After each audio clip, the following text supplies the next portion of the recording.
Trata tú. Ok, pues vamos a comenzar nuestra última sesión de este ciclo de charlas virtuales sobre lingüística materialista con una invitada que es un gran honor tenerla hoy. Es la doctora Camila Cárdenas Neira. Ella es profesora de lenguaje y comunicación, magíster en comunicación y doctora en traducción y ciencias del lenguaje. Actualmente se desempeña como académica del Instituto de Comunicación Social de la Universidad Austral de Chile y como investigadora postdoctoral del Centro de Multilingüismo, Discurso y Comunicación, MIRCO, de la Universidad Autónoma de Madrid. Además, es investigadora responsable del proyecto Fondesit de iniciación, discursos de protesta en espacios de interacción online-offline, análisis de las prácticas discursivas activistas producidas por el movimiento estudiantil feminista en Chile entre 2018 y 2020. Sus ámbitos de investigación abarcan los estudios críticos del discurso, la lingüística sistémico-funcional y la semiótica social, desde donde se ha especializado en el análisis de discursos multimodales de protesta en espacios digitales y urbanos. Sus recientes publicaciones se enfocan en el estudio de discursos contrahegemónicos producidos por movimientos estudiantiles y feministas en Chile y otros países de Latinoamérica. Entre ellas destacan Polarization and the Educational Conflict, a Linguistic and Multimodal Approach to the Discursive Reconstruction of the Chilean Student Movement in the Mainstream Media and Facebook, publicado por Routledge en 2021, y The Rapist is You, Semiotics and Regional Recontextualizations of the Feminist Protest, a Rapist in Your Way in Latin America, publicado en Critical Discourse Studies también en 2021. Y bueno, pues sin mayor dilación le paso la palabra a Camila. Muchas gracias. Muchas gracias, Eduardo y Pedro, por esta invitación.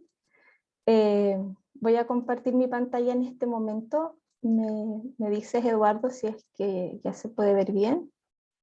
Sí, se puede ver bien. Perfecto.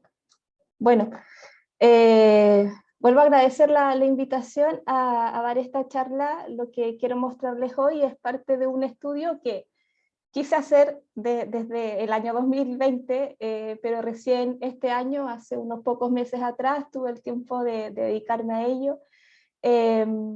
Y tiene que ver con cómo se construyen y reconfiguran los paisajes de protesta en espacios urbanos y digitales en el periodo que va desde la revuelta social en Chile y los primeros meses de pandemia. En concreto, los resultados que les voy a mostrar hoy abarca un corpus que fue generado en los primeros meses de pandemia, pero cuyo antecedente más relevante, ¿no?, es la revuelta social del 18 de octubre del 2019.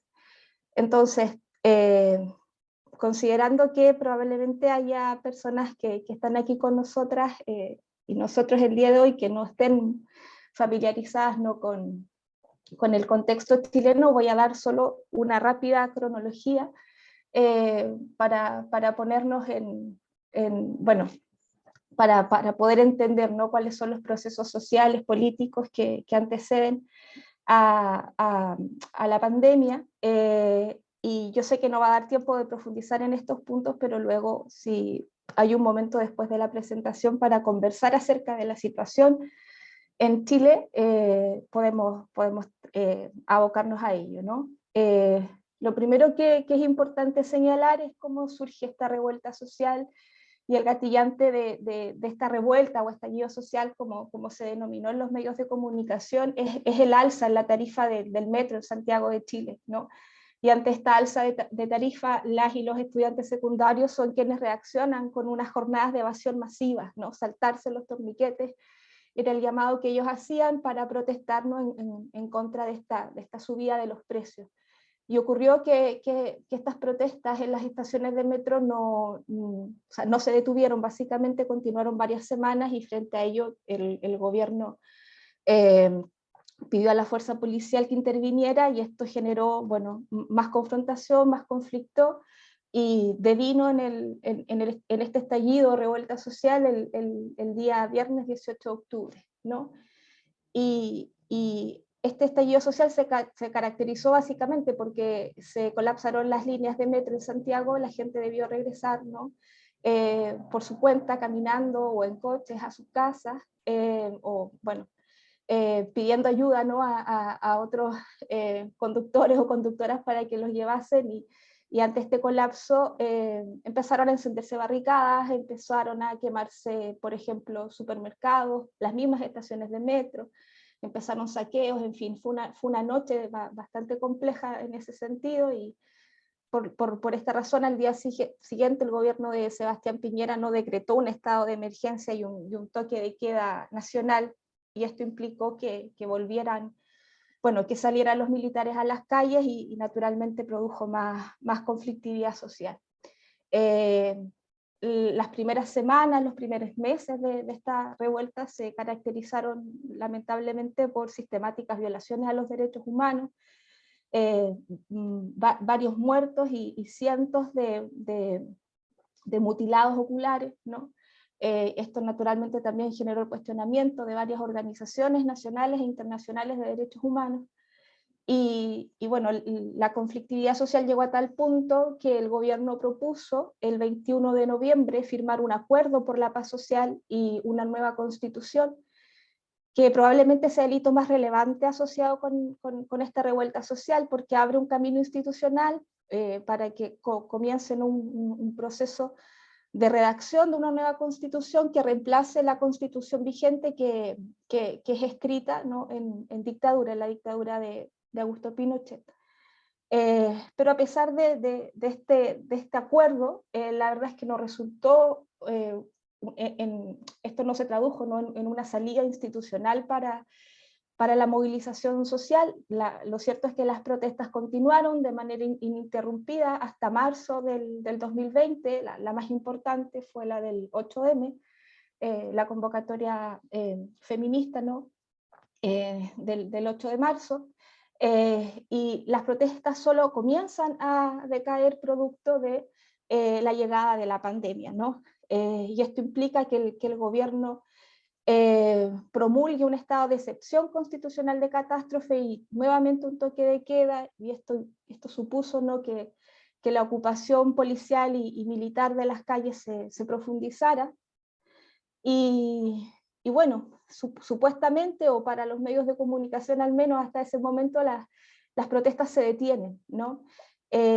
Luego vienen dos hitos relevantes que, si bien no son exactamente de este periodo del 2020, sí ayudan a explicar cómo es que continúa articulándose el movimiento social tras la irrupción de la pandemia. Un hito es la instalación de la Convención Constitucional el 4 de julio del año 2021, bueno, que es una convención constitucional que sigue trabajando en la redacción de esta nueva constitución, que va a ser votada en un plebiscito nacional el próximo 4 de septiembre de este año, y el 11 de marzo del 2022 bueno, se concreta, ¿no? la instalación del gobierno de izquierda de Gabriel Boric, que, como ustedes sabrán, bueno,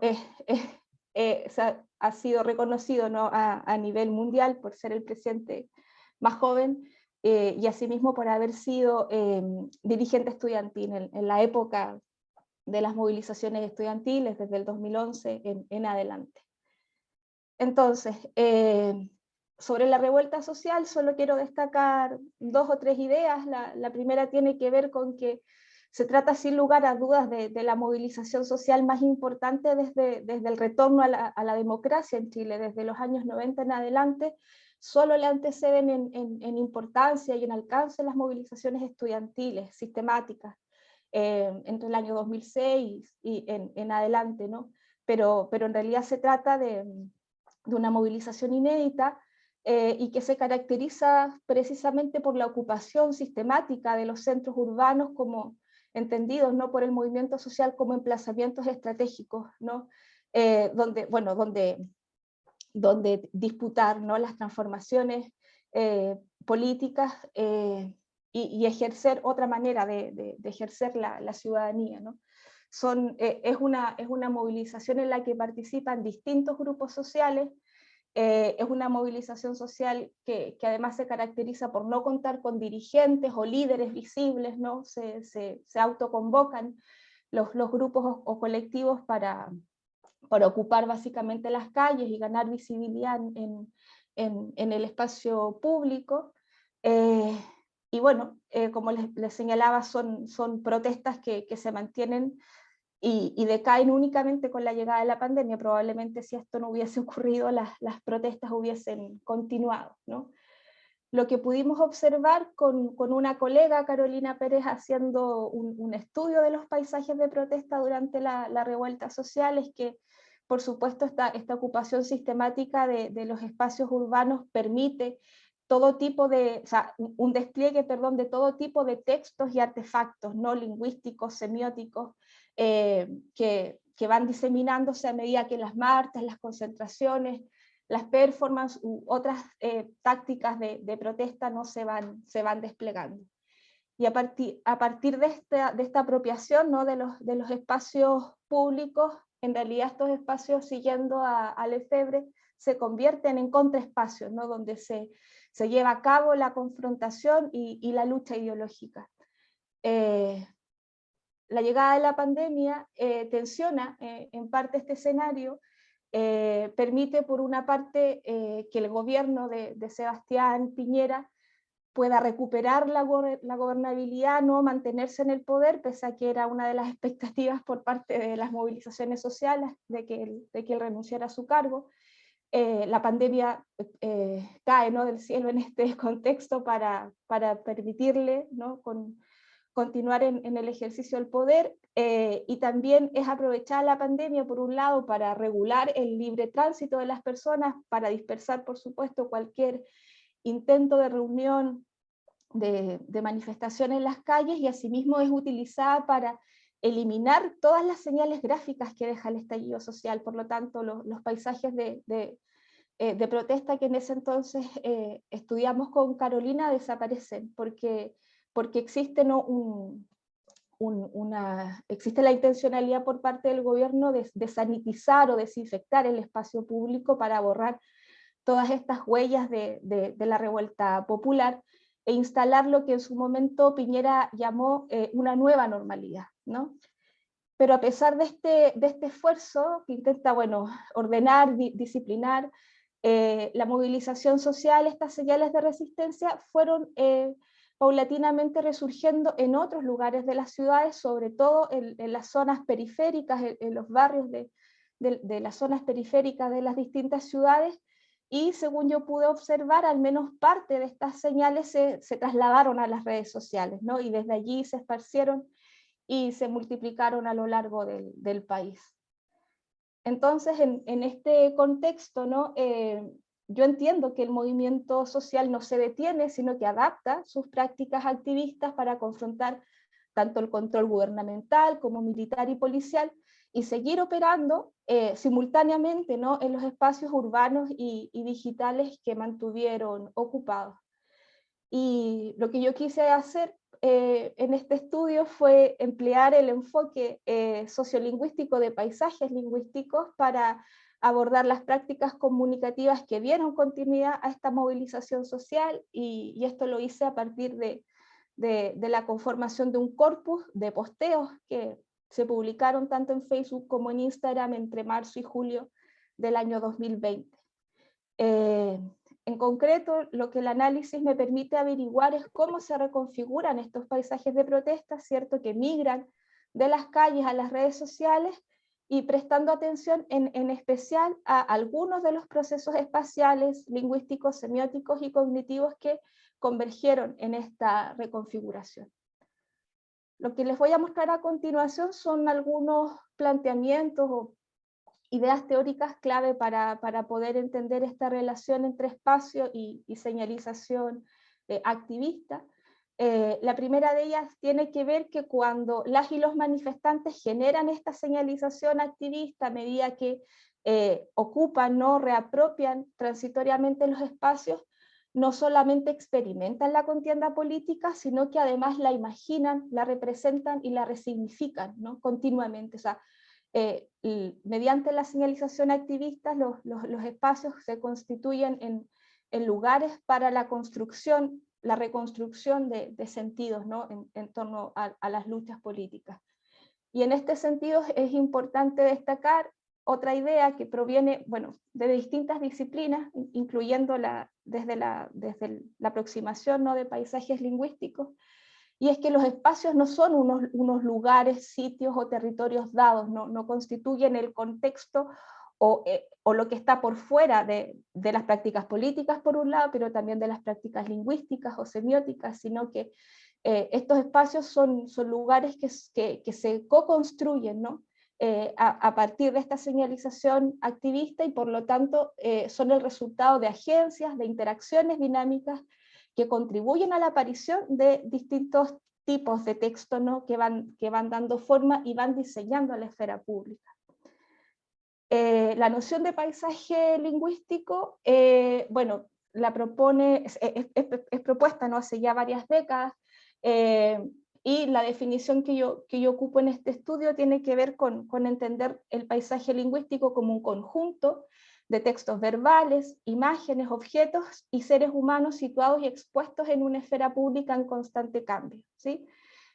Originalmente esta noción de paisaje lingüístico se adoptó para estudiar los paisajes multilingües en sociedades naturalmente multiculturales, pero con el tiempo se fue abriendo, ¿no?, se fue apropiando también esta noción, este enfoque, para estudiar los movimientos de protesta, sin perder el enfoque multilingüe, ¿no?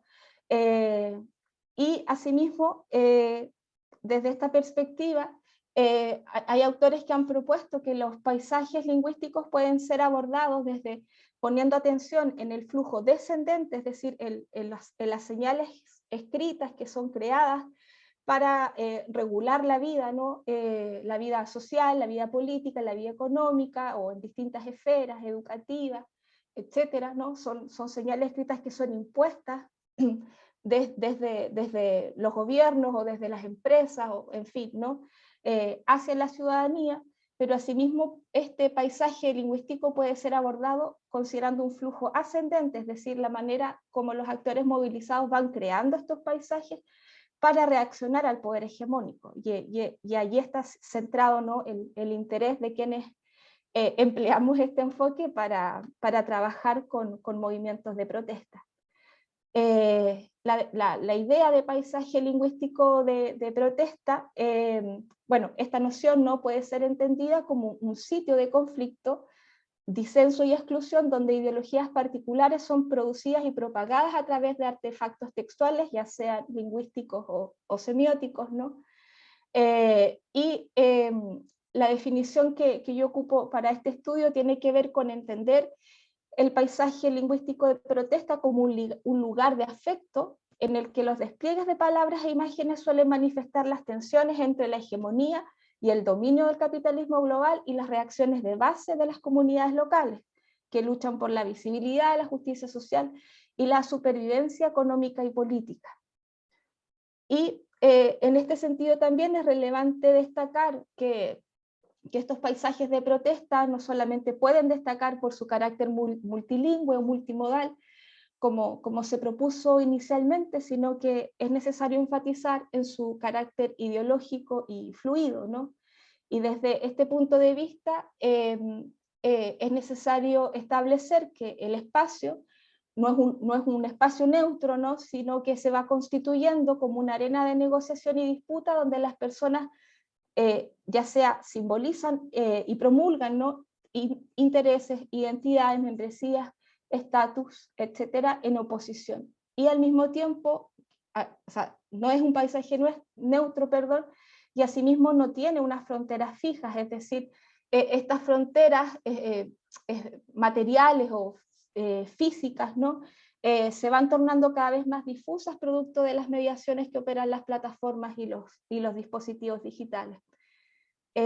Para poder abordar los paisajes de protesta en el contexto chileno, yo consideré a lo menos tres tipos de procesos, ¿no? que intervienen: los procesos espaciales, como les señalaba, los procesos lingüísticos y semióticos, y también los procesos cognitivos.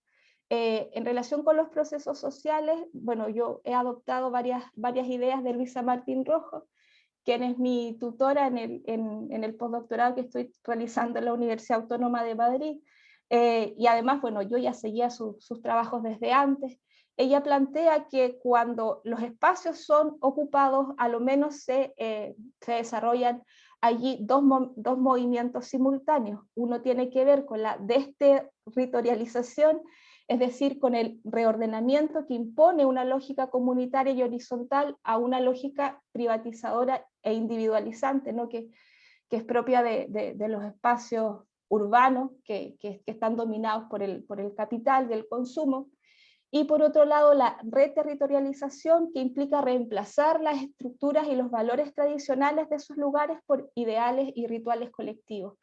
Lo que Luisa Martín Rojo enfatiza en este sentido es cómo estos movimientos simultáneos van posibilitando prácticas tanto prefigurativas como performativas, es decir, con estas prácticas las y los activistas encarnan sistemáticamente o van conformando, ¿no? Y van haciendo realidad en el presente otros sistemas de creencias y acciones emancipadoras, ¿no? que están alineadas con los objetivos, en este caso, del movimiento social.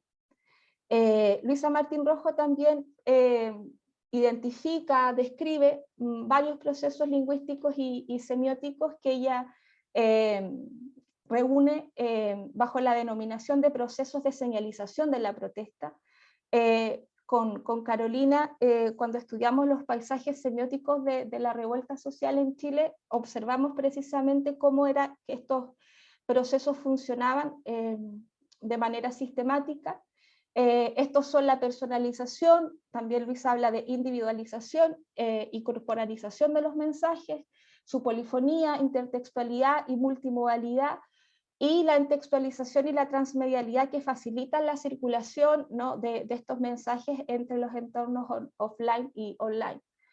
Con Carolina pudimos apreciar que todos estos procesos funcionaban, ¿no? en los paisajes que analizamos, y en particular una de las características que nos llamó la atención es que funcionaban para no solo señalizar la protesta actual, sino que para retrotraer protestas que tienen que ver con la historia de la dictadura en Chile, ¿no? Y en especial esto sucede porque, como les mencionaba al inicio, en el contexto de la revuelta social, se hace patente la vulneración de derechos humanos, y por lo tanto muchos de los paisajes que nosotras observamos reaccionaban, ¿no? al actuar policial, militar y en general, ¿no? al actuar del gobierno que generaba las condiciones para que esta vulneración de derechos se produjera. En relación con los procesos cognitivos, en realidad yo no he localizado muchos estudios que consideren una dimensión cognitiva para el análisis de paisajes de protesta, pero al menos en mis trabajos previos analizando discursos de movimientos sociales, me he dado cuenta de que son irrenunciables, por lo tanto quise considerarlos en esta ocasión también.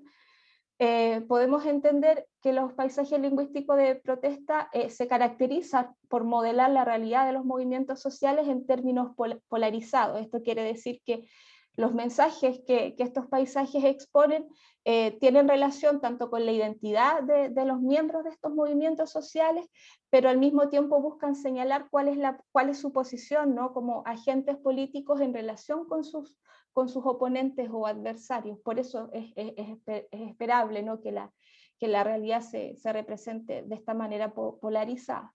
Y asimismo este trabajo de enmarcado provee algo que estudiosos de los movimientos sociales llaman campo discursivo, es decir, un terreno donde la contestación de significados ocurre. Y en este campo discursivo, ¿no? Se pueden identificar puntos de referencia para quienes, por una parte, buscan comprender y comprometerse con las campañas de los movimientos sociales, y por otro lado busca ¿no?, señalar a estos oponentes o adversarios que son quienes en definitiva buscan condenar o deslegitimar las movilizaciones. Una de las cuestiones que yo observé en relación con los procesos cognitivos tiene que ver con la construcción de metáforas. Yo pude darme cuenta que es una estrategia recurrente, ¿no? Construir metáforas que estén alineadas con las actitudes de los miembros que forman parte de los movimientos sociales, básicamente porque ellos necesitan, ¿no? O sea, estas metáforas, perdón, les proporcionan a los movimientos sociales formas de razonar sobre temas o situaciones que ellos experimentan e interpretan como problemáticas.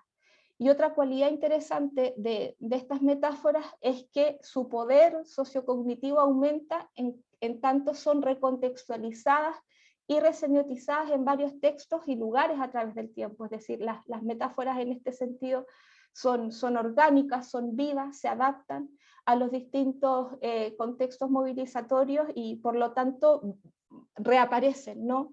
en los mensajes que encontramos en los paisajes de protesta a través del tiempo. Y una última característica tiene que ver con la manera en que los movimientos sociales construyen metáforas propias, ¿no? A partir de distintos mecanismos de creatividad, lingüística, semiótica, construyen metáforas que funcionan en tanto permiten a las y los manifestantes replantearse conceptos que son muy salientes y activos dentro de los colectivos, si se entienden como comunidades discursivas. Son activos y salientes estos conceptos porque se relacionan normalmente con conocimientos previos, es decir, tienen una fuerte dependencia contextual. Muchas veces si se les mira desde afuera de los contextos movilizatorios, no pueden capturarse del todo estas metáforas.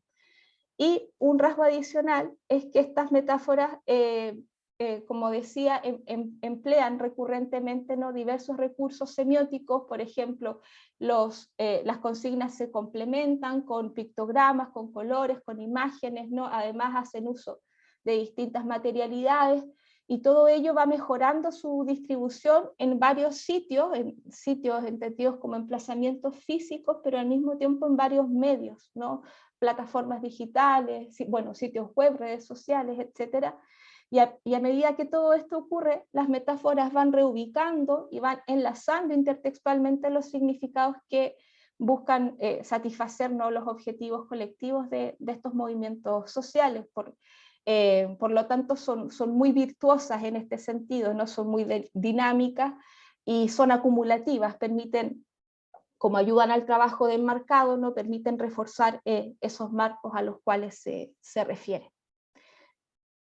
Bien, hecho esta revisión de planteamientos clave, voy a contar cómo hice este estudio. La verdad es que lo hice de una manera bastante intuitiva al principio, porque cuando comencé a recoger las fotografías que me llamaban la atención, lo hice un poco aprovechando el momento, ¿no?, lo que estaba ocurriendo con el inicio de la pandemia, pero no fui consciente en ese entonces de cómo iba a analizar todo esto.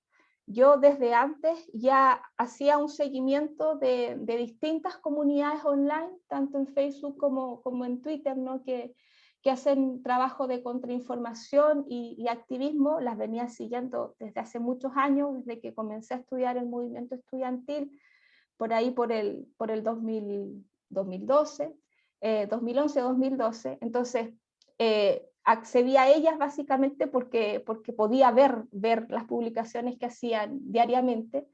Entre el 25 de marzo y el 25 de julio recogí un corpus de 101 posteos, ¿no?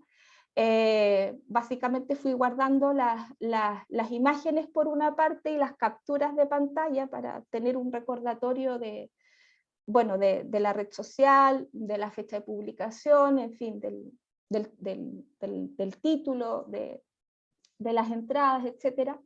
Las fui almacenando poco a poco, y para este estudio en particular únicamente considero posteos que fueron hechos por 6 comunidades online de 24 en total, que me di cuenta que comencé a seguir espontáneamente, ¿no? Y se trata de 6 comunidades que por un lado se dedican al trabajo contrainformativo, perdón, buscan hacer un contrapeso bueno, a las informaciones que provienen de los medios de comunicación hegemónicos, como Capucha Informativa, Convergencia Medios y OPAL Chile. OPAL es la oficina de prensa para América Latina. Y asimismo recogí posteos de comunidades de activismo gráfico, que esto es muy interesante al momento de plantearse estudios sobre paisajes lingüísticos de protesta, y es que ya existen comunidades conformadas que reúnen imágenes de activismo gráfico en distintas ciudades, en distintos países. En el caso chileno yo consideré artesanos gráficos, El Despertar en Muros y Muros que Hablan Chile, ¿no? Como ven, a excepción de las cuentas de Instagram, las de Facebook no tienen una fecha de creación bastante, en la mayoría, ¿no? Algunas tienen una fecha de creación bastante anterior, pero siguen vigentes hasta el día de hoy. Entonces lo que hice cuando descargué estas imágenes fue empezar a agruparlas a partir de los géneros de protesta que yo iba encontrando y la manera en que estos géneros, ¿no?, se emplazan y se desplazan en los entornos offline y online. Este es un trabajo que yo probé en mi tesis doctoral, por eso ya tenía, bueno, ya estaba acostumbrada a hacerlo, ¿no? Construir el repertorio de géneros de protesta que en este caso los paisajes lingüísticos me estaban mostrando. Hice 2 grupos, en uno de ellos consideré, grafitis, murales, carteles y lienzos, entendidos como géneros que aparecen inicialmente en el espacio urbano, pero que luego son recontextualizados en las redes sociales, típicamente en forma de fotografías, también de videos, pero en su mayoría son fotografías. Y también hice el trabajo de agrupar otros géneros en un sentido inverso, géneros tales como afiches, caricaturas, memes, por ejemplo, infografías que inicialmente aparecen en el espacio digital, pero que luego son recontextualizados y son llevados al espacio urbano, a las calles, ¿no? En forma, no sé, de esténciles, de pegatinas, en fin, ¿no? Pero en este caso solo me voy a concentrar en grafitis, murales, carteles y lienzos que encontré. Y bueno, se trata además de fotografías, para mi sorpresa, bueno, no sé si tanto para mi sorpresa, pero me di cuenta que fueron capturadas casi exclusivamente en la región metropolitana, en la capital, ¿no? En Santiago de Chile. Solo una corresponde a una región del sur del país, pero en su mayoría son imágenes que bueno, se localizan en las comunas céntricas de la capital, comunas céntricas que se caracterizan por operar como epicentros de la revuelta social, normalmente Santiago, Providencia, y fotografías que se emplazan, o sea, que corresponden a comunas periféricas, ¿no?, que concentran poblaciones y barrios precarizados con una baja cobertura de servicios públicos y también con altos niveles de inmigración, como La Pintana o La Cisterna, entre otras. Voy a detenerme aquí en las restricciones que tuve que enfrentar para hacer este estudio. En primer lugar, ¿no?, por tratarse obviamente de una recolección que inició en plena pandemia, no fue posible tomar estos registros fotográficos in situ. Yo no podía llegar a esos lugares, además yo no vivo en la capital de Chile, yo vivo al sur de Chile, por lo tanto hubiese requerido otros recursos, en fin.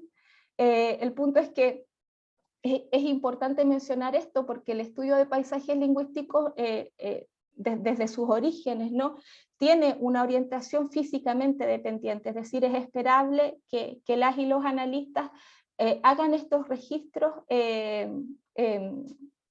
por sí mismos, ¿no? Y evidentemente en este caso no fue posible, pero también abre oportunidades de investigación al extender el trabajo de recolección a las plataformas digitales, algo que ha ido introduciéndose poco a poco en el estudio de paisajes lingüísticos, pero que todavía no está expandido, ¿no? Y en segundo lugar, al no poder estar allí, al no vivir, ¿no? O no pertenecer a esos lugares donde las fotografías son capturadas, no dispongo de todo el conocimiento necesario, ya sea espacial, geográfico, demográfico, etcétera, ¿no?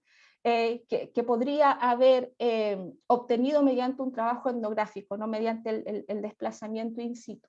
Pero de todas formas intenté suplir esta brecha, ¿no? Con una revisión más detallada del contenido de los posteos y de los metadatos de las publicaciones, ¿no? Es decir, el título, los comentarios, los hashtags, la fecha, el lugar de publicación, entre otros. Y en este sentido, bueno, mi interpretación de los datos es como observadora nada más, es como una observadora que construye, ¿no? este corpus online. Y por último, en relación con el análisis, el análisis lo llevé a cabo siguiendo 3 etapas o momentos, ¿no? En primer lugar, identifiqué por una parte los recursos escritos, típicamente consignas y visuales, colores, dibujos, símbolos que aparecían en estas fotografías, y fui relacionando unas fotografías con otras para encontrar patrones temáticos, lingüísticos y semióticos. Luego examiné el funcionamiento de marcos y metáforas que fuesen transversales a la fotografía.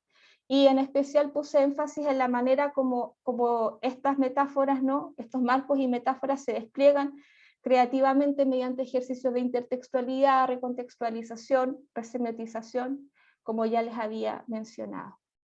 Y por último, ordené las fotografías tomando en cuenta este trabajo de enmarcado y el tipo de prácticas comunitarias que reflejaban, ¿no? Tanto a un nivel material, es decir, de los procesos espaciales, de desterritorialización y reterritorialización, como a un nivel simbólico, ¿no? Las prácticas de prefiguración y performatividad de las que habla Luisa Martín Rojo. Entonces, los resultados que tengo para mostrar, yo no sé cómo voy de tiempo, no sé, Eduardo, si me puedes ayudar. ¿Cuánto Sí, me queda? vas bien, vas bien. Pues tienes todavía 20 minutos, 15, 20 Vale, minutos. perfecto, muchas gracias. Bueno, intentaré mostrar estos resultados en ese tiempo. Los resultados están divididos en 2 partes. La primera parte tiene que ver con el trabajo de remarcar la crisis. En este sentido, y de manera transversal, los resultados muestran cómo el movimiento social enmarca la crisis sanitaria en el contexto de una crisis sociopolítica más general, ¿no? que desvela esta revuelta social del 2019. Y para ello yo fui a buscar el concepto de crisis a la historia de los conceptos. De acuerdo con Koselleck, este concepto de crisis designa un proceso histórico que se precipita y en el que muchos conflictos que ponen en riesgo la estabilidad de un sistema establecido se articulan para que emerja un nuevo contexto, ¿no? En este sentido, la inestabilidad implica un estado de incertidumbre que activa en quienes lo padecen conocimientos del pasado y al mismo tiempo exigen una prognosis de futuro, ¿no? Una anticipación. Y para afrontar esta incertidumbre, el estado de crisis engloba alternativas que normalmente son decisivas y extremas. Por ejemplo, ¿es triunfo o fracaso? ¿Es justicia o injusticia? O en el caso de la pandemia, ¿es vida o es muerte? ¿No? Y ante estas alternativas decisivas y extremas, el movimiento social necesita dictar una sentencia adecuada. ¿Cómo se llega a esto? A partir de un trabajo de enmarcado, ¿no? El movimiento social necesita explicar el origen de la crisis y señalar a sus responsables. Es lo que desde la teoría de framing de movimientos sociales se conoce como una tarea de diagnóstico. Es decir, una vez que se entiende cuál es el problema, ¿no? Las personas saben cómo actuar para resolverlo. Y en los ítems o en los ejemplos, ¿no? De paisajes de protesta que analicé, pude darme cuenta que este trabajo de enmarcado se basaba en estrategias de creatividad lingüística, metafórica y semiótica bastante sistemáticas, ¿no?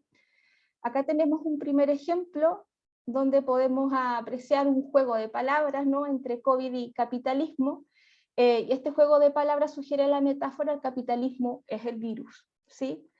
Con esta metáfora se activa un proceso de transformación para enmarcar que los efectos de la pandemia para el pueblo, ¿no?, en general son equivalentes a los del capitalismo, ¿no? Discriminar a los más pobres y hacer que paguen, en este caso, el precio del confinamiento. Asimismo, se utiliza un signo peso, ¿no?, para simbolizar que la pandemia profundiza la precarización que imponen las cuarentenas a quienes dejan de percibir sus ingresos económicos, y en este sentido, ¿no?, este graffiti denuncia que ambos son sistemas de control que se sustentan en la explotación y el aprovechamiento de la clase trabajadora. En un segundo ejemplo tenemos otro juego de palabras, ¿no? Aquí se habla de Piñera virus, y con ello se sugiere una variación de la metáfora anterior, según la cual el virus es el presidente, ¿no? En este caso se consigue más bien una atribución de responsabilidad que por un lado busca denunciar la impunidad con la cual el gobierno amparó la violación de los derechos humanos, y de otro lado también responsabilizarlo por la negligencia con la que gestionó la emergencia sanitaria, ¿no?, y lo que produjo naturalmente que la cantidad de fallecidos por COVID aumentara. Aquí también tenemos un eslogan, que muera Piñera y el legado de Pinochet, ¿no?, donde la referencia a la muerte alude simbólicamente tanto al fin del gobierno de Piñera, por supuesto, como al fin del modelo neoliberal que hereda la dictadura de Pinochet, y que podemos ver, ¿no?, que se relaciona intertextualmente con el graffiti anterior.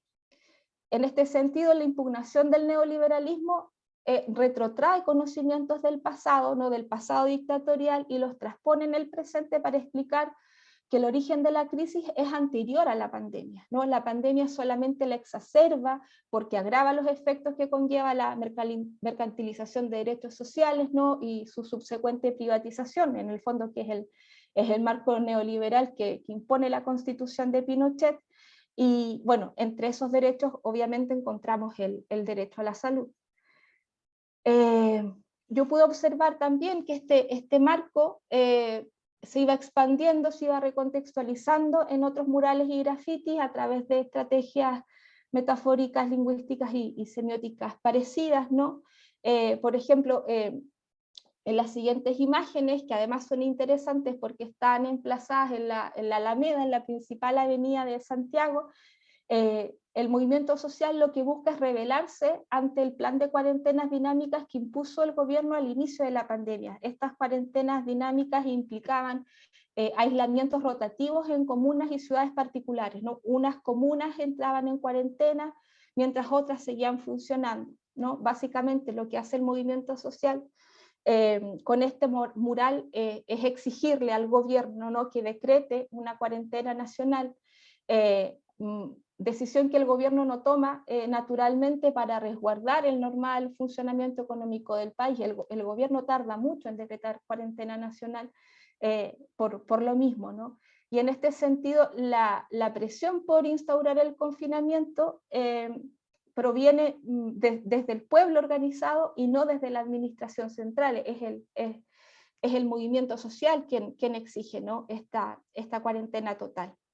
También yo sé que no se aprecia bien porque la imagen es pequeña, pero en este mural encontramos otras dos consignas que están dirigidas a la ciudadanía.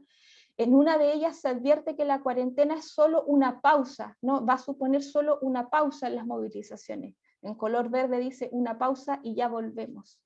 Y otra en la que acciones como quedarse en casa y cuidarse unos a otros son enmarcadas como formas alternativas de continuar la lucha política, ¿no? Allí dice no salir y cuidar otra forma de luchar. Esa es la consigna. Y de este mural también llama la atención cómo se combinan, ¿no? Se despliegan multimodalmente diversos recursos semióticos para construir una metáfora médica en torno al autocuidado. Tenemos, por ejemplo, el predominio del color verde, ¿no?, el dibujo de varios virus. Un virus está reemplazando, por ejemplo, la cabeza de Piñera. Tenemos otro virus con el signo peso, ¿no?, que también se relaciona con el grafite anterior. Tenemos a figuras como Aníbal Lecter, ¿no? u otras figuras importantes del movimiento feminista que portan mascarillas, es decir, hay un mensaje transversal a la ciudadanía a cuidarse o a autocuidarse o autoconfinarse, ¿no? Dado que el gobierno no está estableciendo esas medidas. En este otro ejemplo, o sea, este otro ejemplo nos sirve para observar cómo el movimiento social interpreta la demora en implementar una cuarentena nacional, ¿no? Como una decisión consciente por parte del gobierno, ¿no? El movimiento social entiende que esto se hace para privilegiar las ganancias del mercado en detrimento de la salud de la población. Y esta interpretación podemos asociarla con otra metáfora que permanece implícita en este graffiti, pero que concretiza, ¿no?, la comprensión del capitalismo como origen de la crisis, que es el modelo neoliberal, es el virus, ¿no? Más específica que el capitalismo, es el virus en este caso. Entonces, con este graffiti se le advierte, ¿no?, a la ciudadanía que las razones de esta demora no son administrativas, sino que son productivas. Se opta por proteger el modelo neoliberal a costa de las vidas humanas.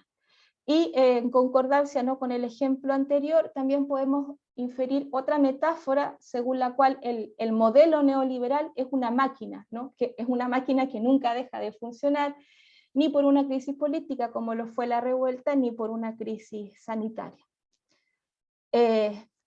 Tenemos hasta aquí, o sea, los resultados que vemos hasta aquí nos permiten entonces establecer el origen y los responsables de la crisis, ¿no?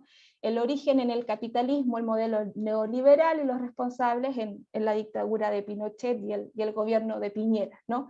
Entonces, establecido este origen y estos responsables, el movimiento social está llamado a emprender otra tarea de mercado que se denomina de pronóstico, es decir, lo que se busca es entregar unas pautas para la acción colectiva que provean soluciones, aunque sean momentáneas, ¿no?, dirigidas a resistir la incertidumbre y lograr dentro del movimiento social una visión de futuro. Por lo tanto, el movimiento social está llamado a hacer un trabajo de prognosis, ¿no? Es decir, y en este trabajo de prognosis, queda evidenciado el potencial utópico que involucra los cambios sociales.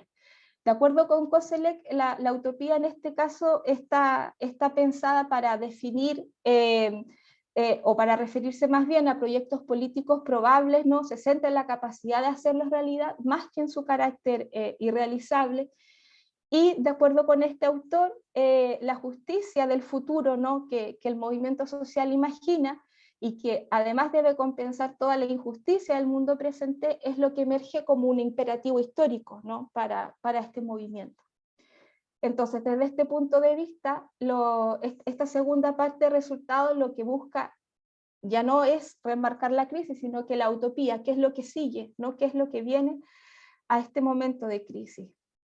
Entonces, lo que viene en primera instancia, ¿no?, es la necesidad del pueblo de valerse de sus propios esfuerzos para subsistir y afrontar la pandemia, que es un rol que el gobierno no asume activamente, al menos los primeros meses, ¿no?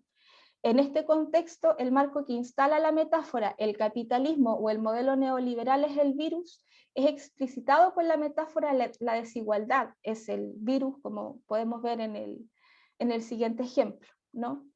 En este caso, el virus no solamente se enmarca como un problema, sino que también como un enemigo, ¿no? La gente reconoce que la desigualdad es la consecuencia más palpable en sus vidas, ¿no?, por la segregación, la precariedad, que genera este modelo capitalista neoliberal. Y en este sentido, los paisajes de protesta, ¿no?, van enlazando en una cadena semántica distintas metáforas, tanto médicas como bélicas, para explicar por qué el virus no solo es el problema, o sea, la desigualdad, perdón, no es solo el problema, sino que también el enemigo que hay que afrontar. Y en este mural vemos cómo se interpela, ¿no?, al pueblo a combatir a este virus de la desigualdad, literalmente, ¿no?, con lucha, organización y solidaridad, pero esto también funciona en un plano simbólico. Por una parte, los vecinos sobrellevan la pandemia gracias a la autogestión popular, ¿no? En los barrios se generan procesos, por ejemplo, para proveer de alimentos y otros productos básicos a las familias que lo necesitan. Y por otra parte, estas acciones le imprimen a la lucha colectiva un carácter diferente, es más interpersonal que confrontacional y al mismo tiempo otro destino, que está más centrado en los barrios, ¿no? A desplegar la lucha colectiva en los barrios y no en las calles o las plazas, ¿no? Como lo fue durante la revuelta social, básicamente porque además están asediadas por policías y militares. Hay otros recursos semióticos que podemos observar en este mural, ¿no? Que aumentan el poder persuasivo de este trabajo de encuadre. Unos recursos son las fogatas, ¿no? En una de ellas se está cocinando y eso es algo que vamos a ver después, y en otra se está encendiendo un televisor, ¿no? Se está quemando un televisor, se está simbolizando con ello una crítica a la cobertura mediática sensacionalista bueno, que ponía el foco, ¿no? en las cifras de contagios y muertes producto del COVID, que esto seguramente se construyó, ¿no? una tendencia a nivel global, y también vemos por allí un puño alzado, ¿no? Típico en la iconografía de izquierda para simbolizar la lucha del pueblo organizado. En este otro ejemplo vemos una consigna, quizás la consigna más frecuentemente recontextualizada en los paisajes que yo pude observar. Solo el pueblo ayuda al pueblo, también está la variación, solo el pueblo salva al pueblo, ¿no? Lo interesante en este caso, en otros posteos que observé también, es que esta consigna siempre aparece acompañando un punto de acopio de alimentos, ¿no? Y con esto se va construyendo un patrón visual con el que se busca concretizar valores como la empatía o el cuidado entre iguales, ¿no? Hacer carne o poner en práctica, ¿no? Estos valores a través de la solidaridad. Además podemos observar que aparece otra consigna, que la crisis la paguen los ricos. Yo observé variantes como los ricos ponen el virus, el pueblo los muertos, o los ricos a salvo y sin temor mientras se contagia el pueblo trabajador, ¿no? En este caso, la atribución de responsabilidad es hacia la clase acomodada, adinerada del país, porque se le responsabiliza en primera instancia de traer el virus llega, ¿no? desde países extranjeros, producto de que la gente tomó sus vacaciones, ¿no? Se contagió afuera, y bueno, la gente que podía permitirse, ¿no? estos viajes, y propagó el virus, ¿no? en Chile. Y luego también se le responsabilizó a esta clase acomodada porque obligó, ¿no? en su rol de dueños de empresas o empleadores a que la gente continuara en sus puestos de trabajo, ¿no? Lo que se produjo durante los primeros meses de pandemia.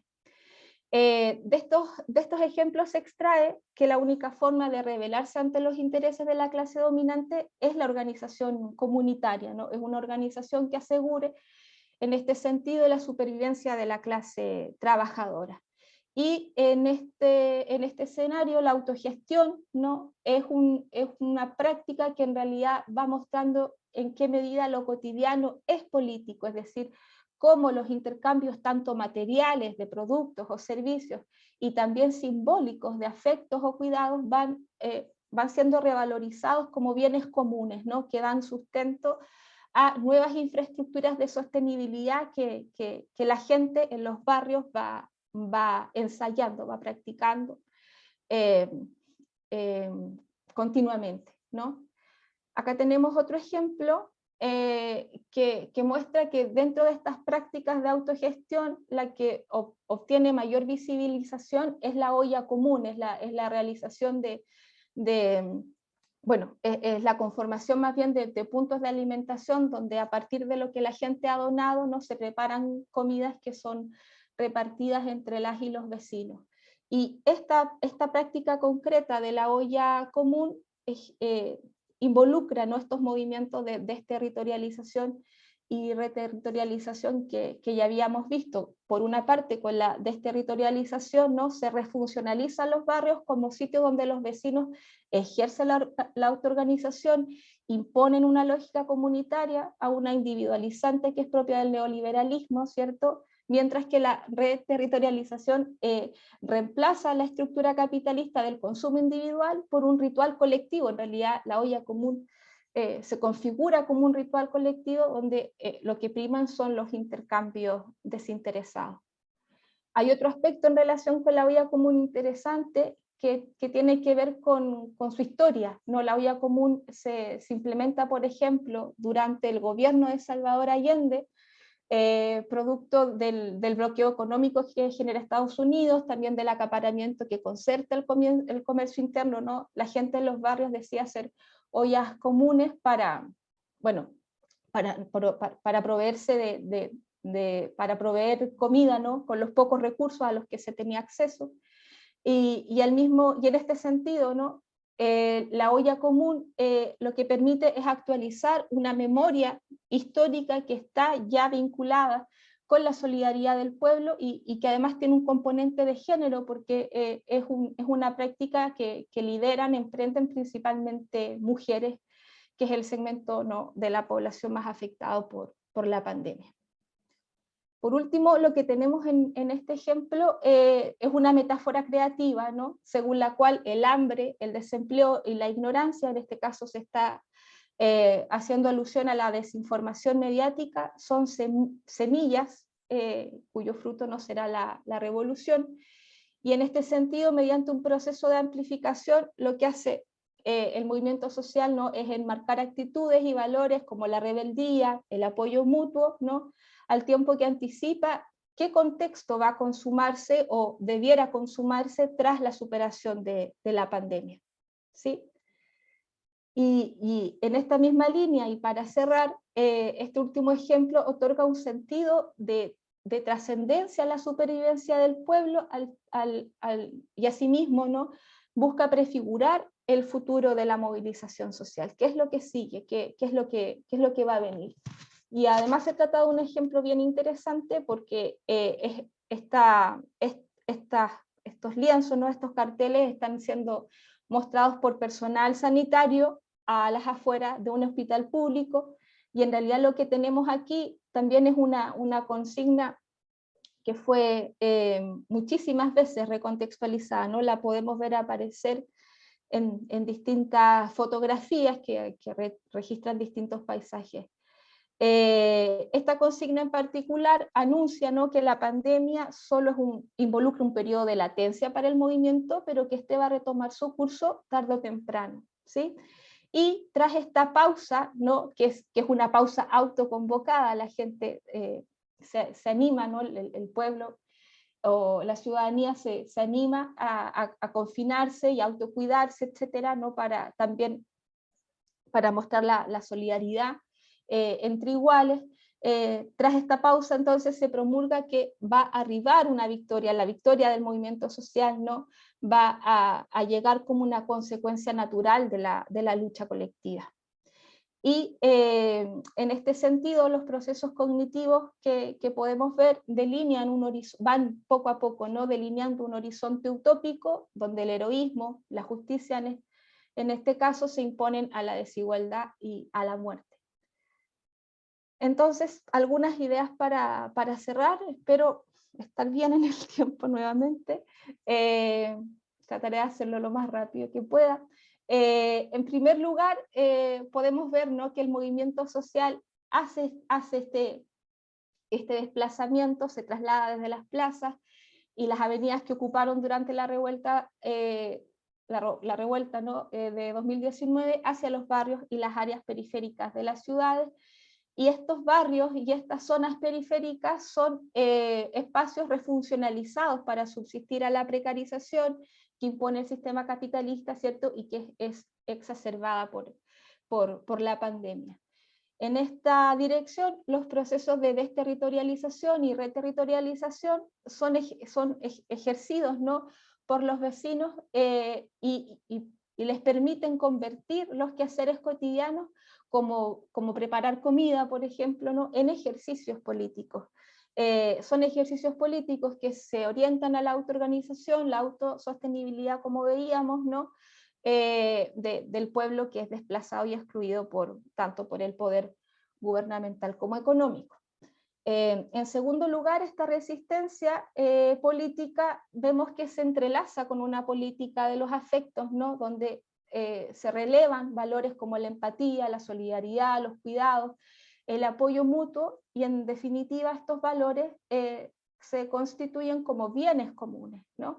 Y a partir de estos bienes comunes la gente comienza a ensayar en el presente alternativas para materializar un nuevo orden social, que arribaría, ¿no?, tras la superación de la pandemia.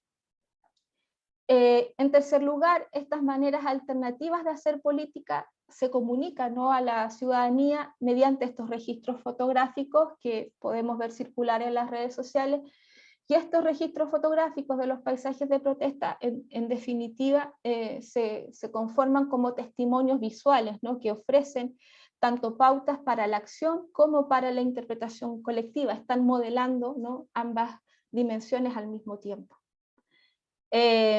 Así también vemos que la señalización activista satisface el propósito de enmarcar la crisis sanitaria en el contexto de una crisis política, sociopolítica más general, a partir de estas dos tareas de enmarcado que son esenciales para cualquier movimiento social: el diagnóstico del problema, ¿cierto?, que implica entender el origen de la crisis y establecer a sus responsables, y el pronóstico del problema, que implica anticipar cómo ha de resolverse esta crisis y cuál proyecto de sociedad va a prevalecer, ¿no?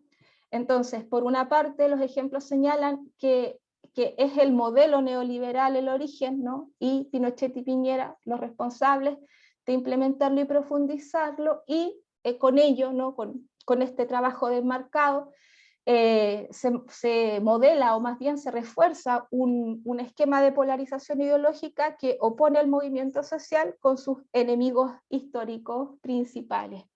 Y por otra parte, este trabajo de enmarcado ayuda a estipular acciones, como decíamos, para sobrellevar los efectos de la desigualdad, que son estructurales pero que se agudizan con la pandemia, y también para compartir actitudes y valores que inspiren la lucha colectiva. Yo creo que sin estas redes de afectos, no sé si se hubiese sostenido, ¿no?, la movilización en este contexto de pandemia. Y en ambos casos, ¿no?, para llevar a cabo este trabajo de enmarcado, vimos que son varias las estrategias que convergen, de creatividad lingüística, como los juegos de palabras, la intertextualidad, la recontextualización, de creatividad semiótica, ¿no?, como el uso de metáforas médicas y bélicas, y la creatividad semiótica, donde la multimodalidad y la resemiotización, ¿no?, colaboren a que estas expresiones metafóricas y los marcos que conllevan se expandan, no mejoren su potencial sociocognitivo. Y por último, lo que podemos ver desde una perspectiva más macro es que para el movimiento social la pandemia termina legitimando sus denuncias y sus demandas precedentes, ¿no? En el fondo la pandemia sirve como argumento para desvelar las razones de la crisis sociopolítica, ¿no?, para decir que siguen estando allí, y bueno, también sirven para construir tejido social, como decíamos, entre los miembros del movimiento social. Y también podemos decir que la pandemia, bueno, esto lo trabajamos con el grupo Mirko en otra publicación, en la que pensamos que la pandemia constituye un portal entre este mundo y el que está por venir, en la medida en que, cuando los espacios urbanos y digitales no son reapropiados e interconectados con fines activistas, se crean y se amplifican utopías que van poco a poco prefigurando la victoria del movimiento social, ¿no? Y como dice Luisa Martín Rojo, cuando estas utopías son performadas, son realmente actuadas, ¿no?, puestas en práctica a través de estos procesos espaciales, políticos, comunicativos, ¿no?, en realidad se transforman en utopías vivas porque encarnan en el aquí y en el ahora los ideales y las metas del movimiento social, ¿no? Se ensaya en el presente la sociedad que se quiere construir, con los valores con los cuales se quiere construir, ¿no? Y bueno, las estructuras políticas, de ordenamiento político, etc. Y por último, podemos ver que en estas coyunturas o en estos contextos movilizatorios, ¿no? Estas prácticas prefigurativas y performativas de las que habla Luisa Martí Rojo convergen. Y en este sentido el movimiento social adopta el rol que Arditi denomina de mediadores evanescentes, ¿no? Es decir, se origen como operadores o portadores de un poder constituyente, y aquí sí, son portadores del cambio social y de una política emancipadora, ¿no? En el fondo, esto es lo que paulatinamente ha ido quedando reflejado en el actual proceso constitucional, también con la reciente elección presidencial y el portal o el umbral que se abre para los cambios políticos a partir de este momento. Y eso es todo. Perdóname, Eduardo, si me pasé, perdón, pero ya está. Ok, no te preocupes. Muchas gracias, Camila, es muy interesante y que nos hayas compartido pues todo este estudio muy rico. Y bueno, ahora tenemos pues tiempo para preguntas, comentarios. Me parece que Val de Lupi tiene una pregunta. Val. Sí, ahí está. Problema de conexión por ahí. Gracias, Eduardo. Agradecerle, bueno, a Camila por la exposición, por el trabajo, súper interesante. Estoy también pensando algunos asuntos similares acá en Argentina.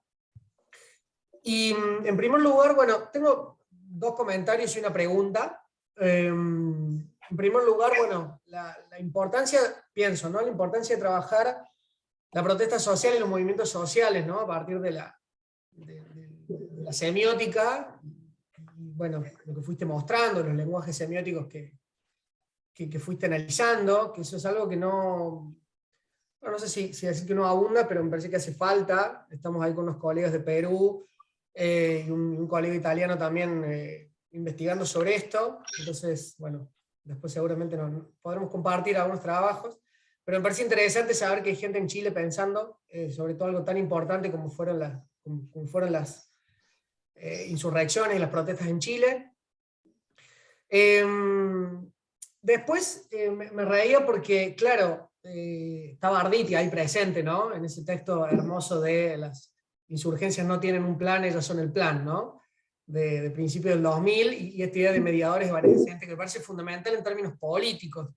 Y quería hacer un comentario, bueno, ya lo acabas de decir, lo tenía anotado, pero ya lo dijiste, de que muchas veces realmente cuando uno analiza ciertas manifestaciones activistas o movimientos sociales, uno puede pensar en ese portal, en ese escenario liminal, en ese mediador evanescente, que no siempre tiene un futuro claro, digamos, ¿no? Hay muchos politólogos y sociólogos que quieren ver cómo se materializa esto y en qué partido político, y si no se universalizan esas demandas, entonces fue medio el vicio esto, ¿no?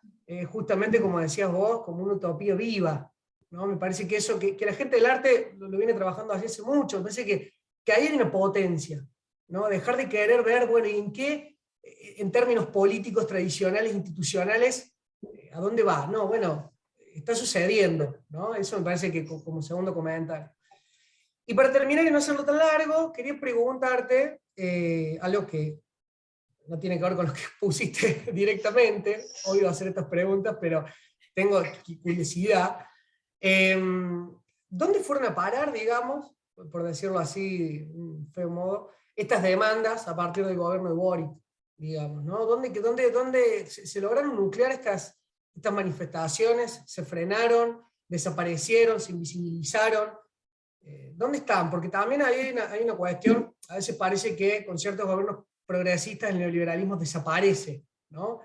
Y me parece que eso es como una trampa también para por lo menos pensar. Entonces, bueno, ¿a dónde fueron esas manifestaciones que estuvieron presentes en la pandemia en 2019, 2011 y bueno, y en tantos momentos en Chile. Gracias. Gracias a ti. Bueno, no lo mencioné al principio, tendría que haberlo dicho, pero la verdad es que la pandemia, efectivamente, como muestran estos paisajes, suponen una pausa para el movimiento, pero no lo sofoca.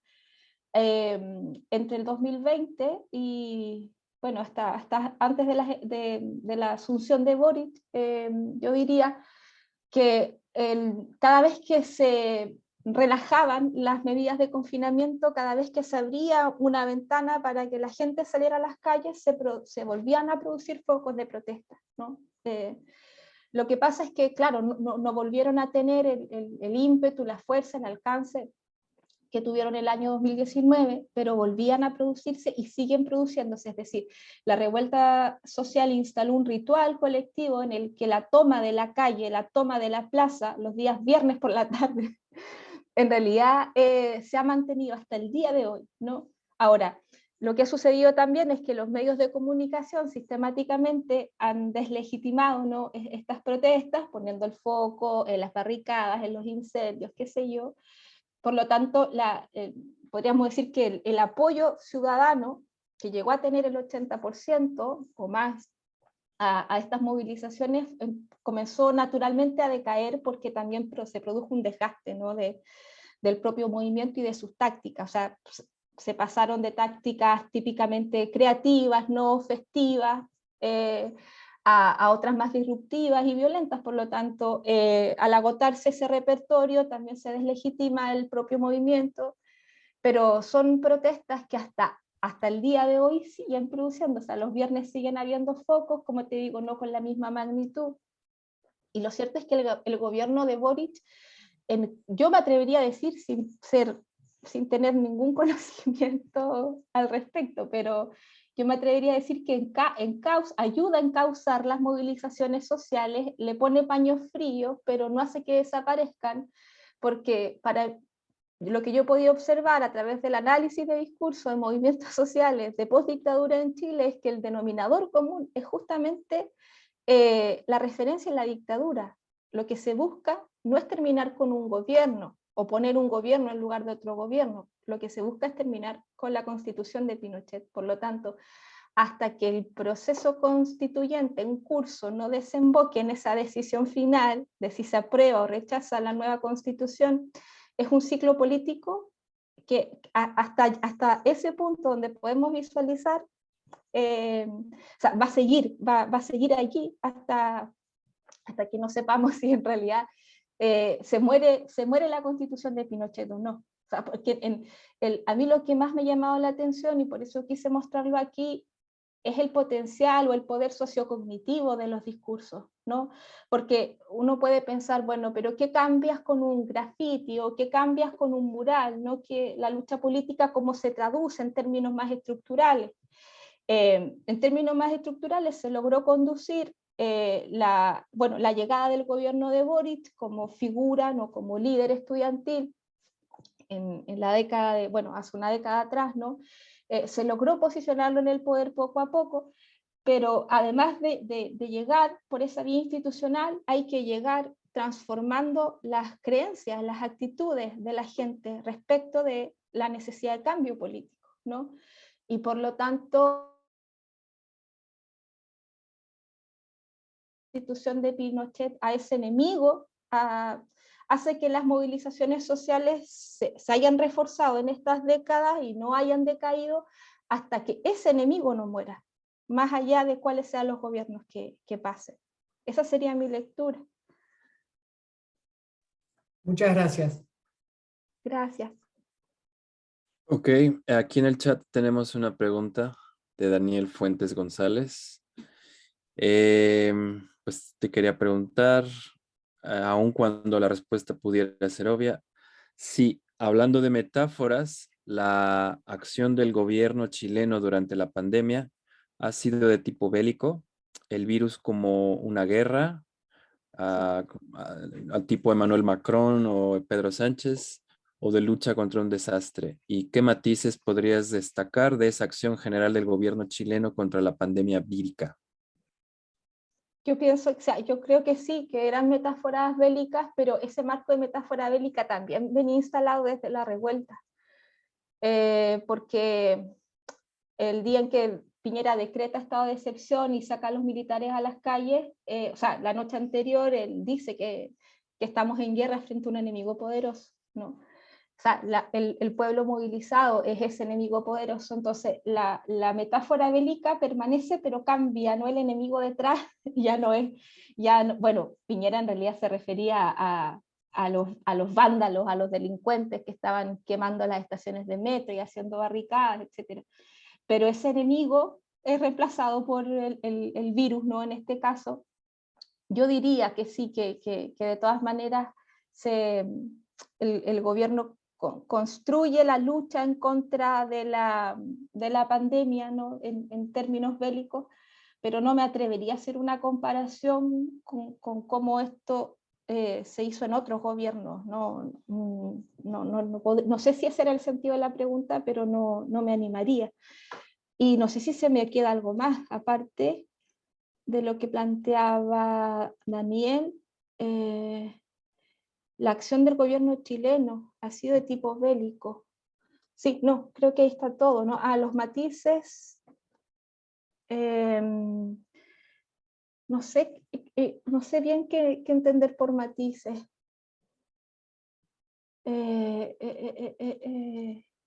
Ok, bueno, parece que es suficiente para Daniel. Pero sí, así de todas maneras, y por eso también es que los paisajes siguen evocando y recreando metáforas bélicas, ¿no? Obviamente en otra dirección, con otros simbolismos, con otros oponentes, pero el marco de guerra se ha reforzado mucho a partir de la intervención militar. Y por eso es que otro denominador común de las protestas tras la revuelta social es la crítica hacia el gobierno y hacia Piñera por la vulneración de derechos humanos y por los presos políticos. Es algo que no he mencionado acá, pero en el fondo la memoria de la dictadura en Chile, aunque no parezca, sigue siendo más reciente o más sensible, y cualquier operación que implique despliegue militar en las calles activa en la ciudadanía, ¿no? Estos marcos, ¿no? Donde la guerra, en realidad la guerra puede suponer la vida o la muerte.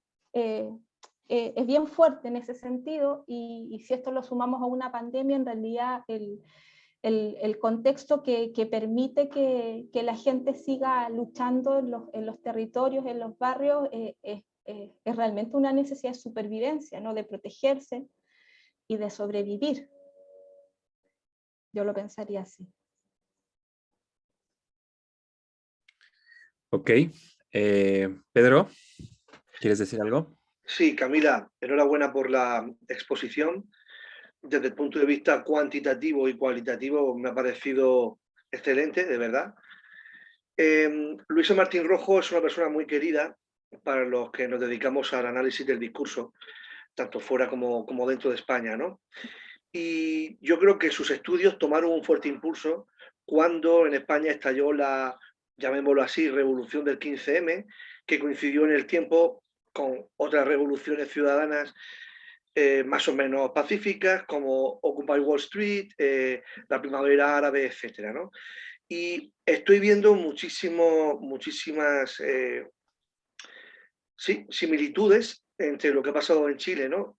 Con esas revueltas estudiantiles, ahora ya casi 3 años, y el 15M en España, ¿verdad? Esos pasajes lingüísticos que estudia Luisa. Y aquí, por desgracia, tenemos la experiencia de que cuando se produce algún tipo de revolución, en este caso más cívica, ¿no? que otra cosa, se generan un tipo de discursos del mundo que queremos, del mundo posible, y se generan también unos marcos prácticamente utópicos, ¿no? Dado el sistema neoliberal en el que nos encontramos a nivel mundial. Hay un primer efecto de esa revolución en España, y es que muchísimos ayuntamientos, importantes ayuntamientos, fueron gobernados por personas que venían de esos movimientos. Hablamos de Madrid, hablamos de Barcelona, de Valencia, de Cádiz, muchas ciudades gallegas, etc. Algunas siguen con esos ayuntamientos, pero la mayoría han caído en manos de la derecha. Y a toda revolución le viene una contrarrevolución. Y en España, por desgracia, tenemos esa experiencia, ¿no?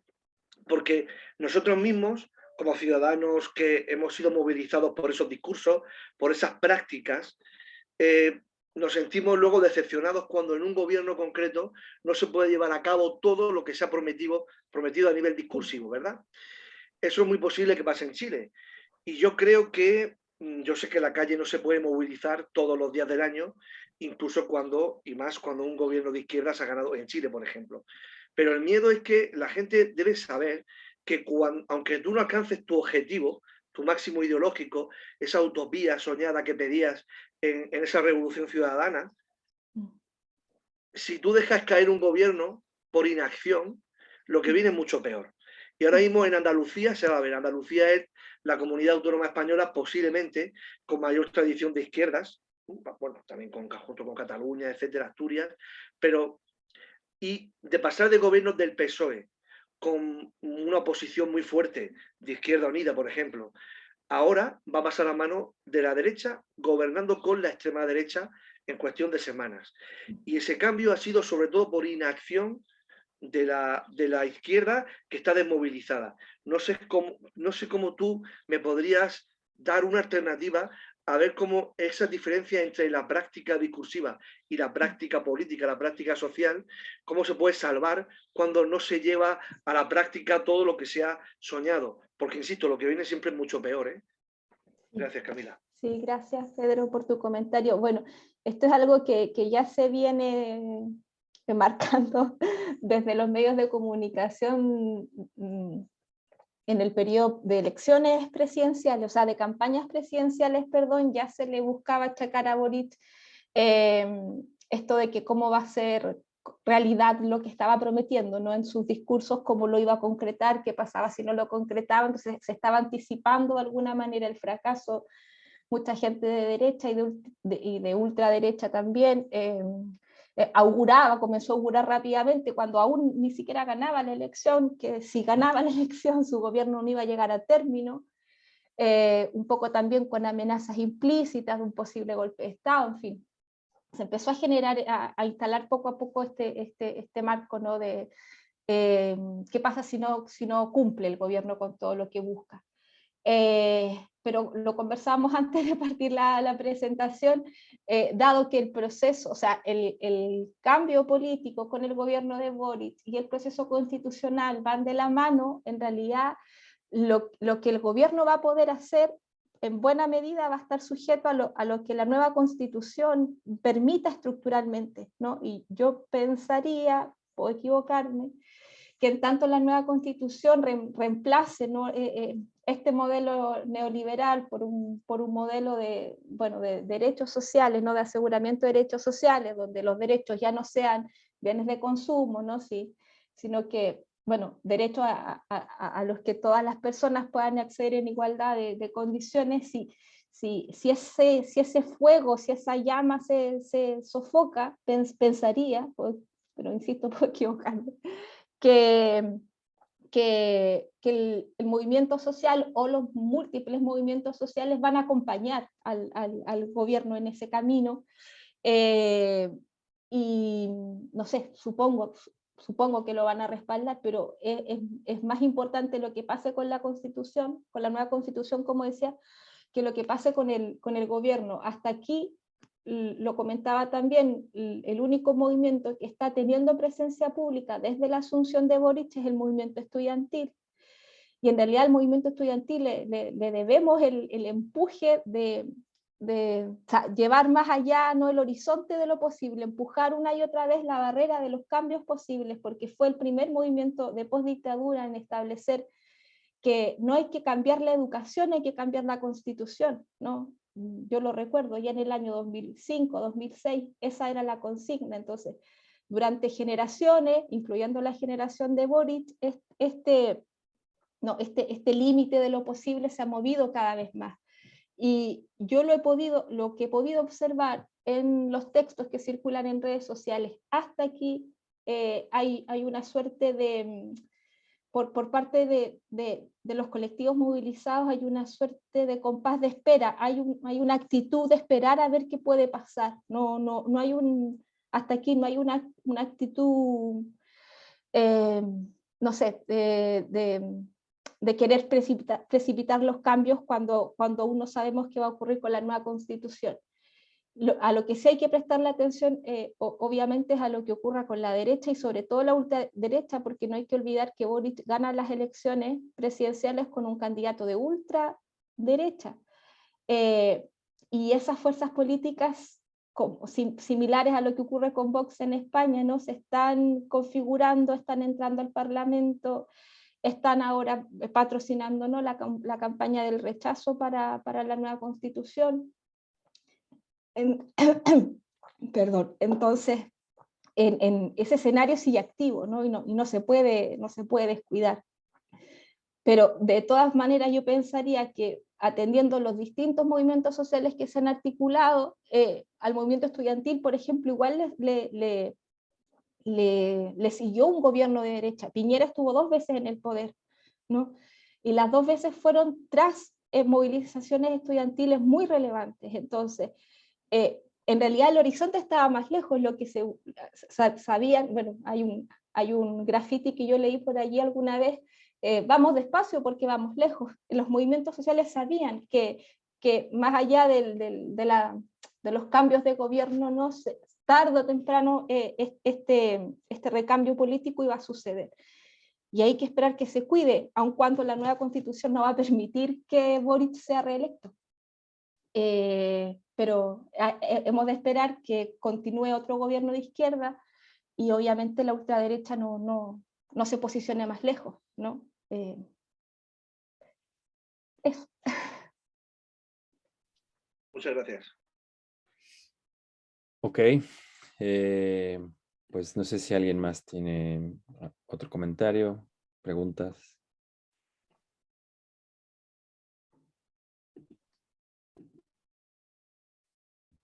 Sí, Javier. Sí, me animo hacia el final. Bueno, primero que nada, felicitarte porque me pareció genial la exposición y los contenidos, o sea, la forma y el contenido.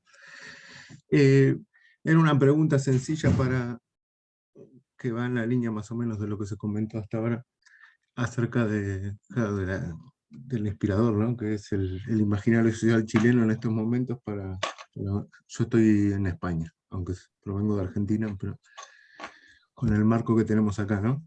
Te iba a preguntar simplemente acerca de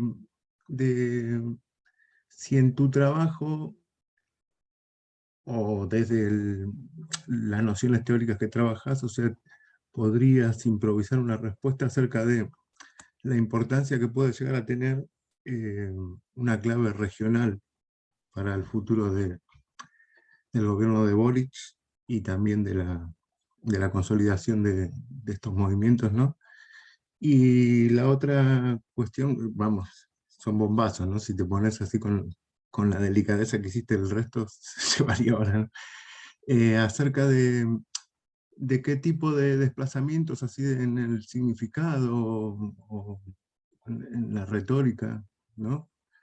Social, se está dando ahora. Esto es como una pregunta, como si fueras una periodista, acerca de los conflictos que hay con los mapuches en el sur.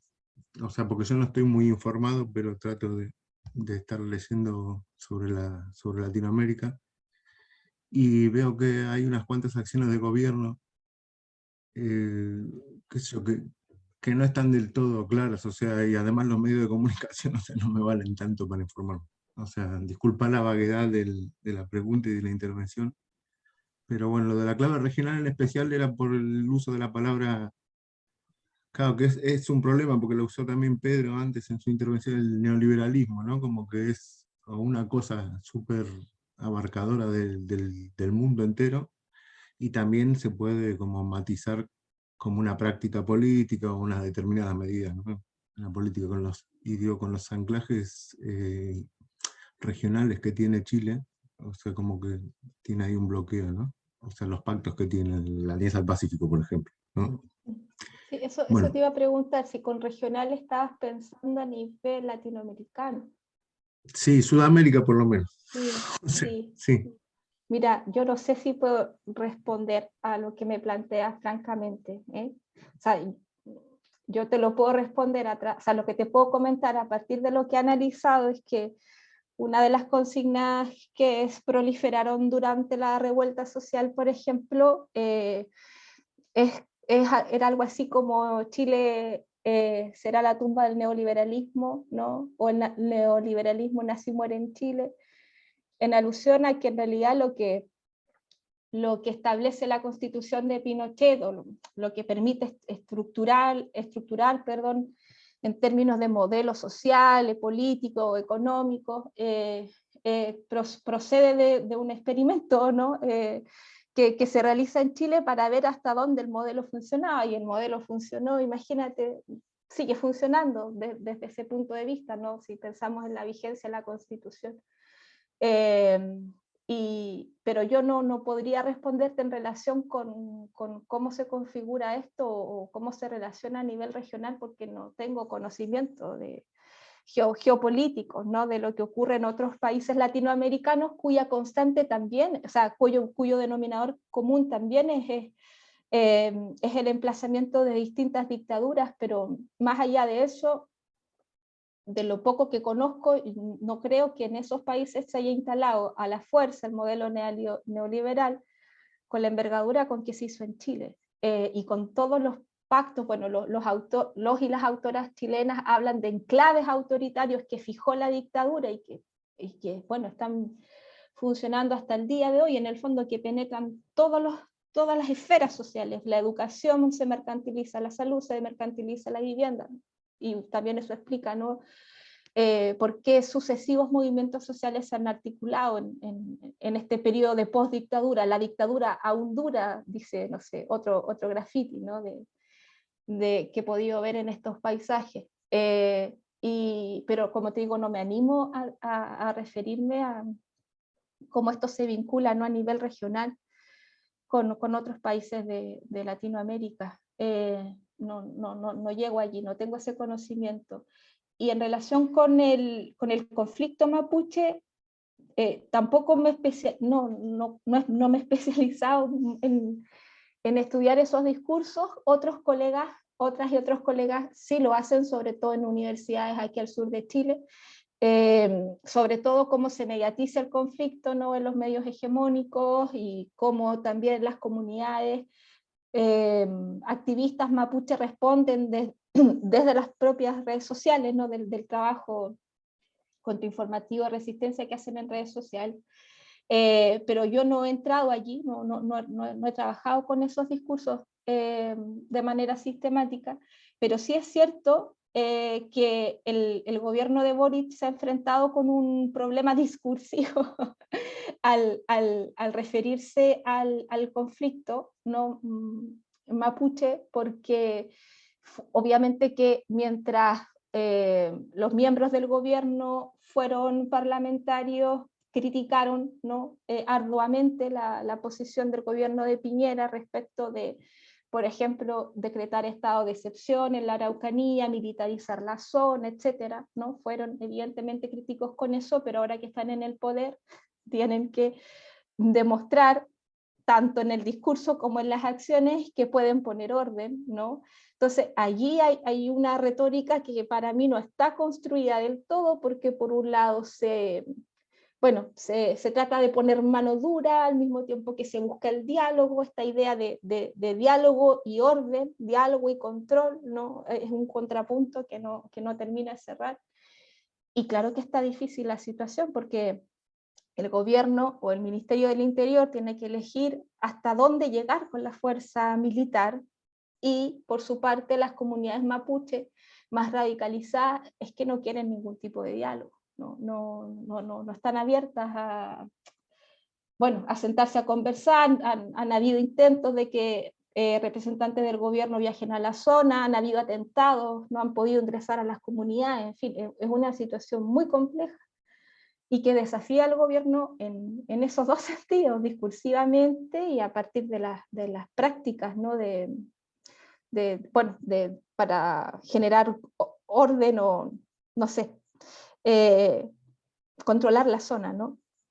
Eso te lo puedo comentar solo como espectadora, a partir de lo que veo en medios y en redes, pero sin duda que, o sea, yo pensaría que la movilización mapuche y la manera en que se ha configurado el conflicto entre el Estado chileno y el pueblo mapuche requiere de muchos estudios sistemáticos, ¿no? Que ya se han hecho, como te menciono, pero en especial requiere ahora mismo de un foco de atención muy, muy, muy fuerte, ¿no? Porque se genera también en un escenario de incertidumbre donde probablemente incluso el cambio constitucional, bueno, no sabemos, pero quizás no del ancho para abarcar todas las demandas del movimiento mapuche, ¿no? Entonces, para mí va un poco por fuera, ¿no? de los otros movimientos sociales que hemos podido observar. No sé si sea suficiente, ¿no? Eso te puedo decir.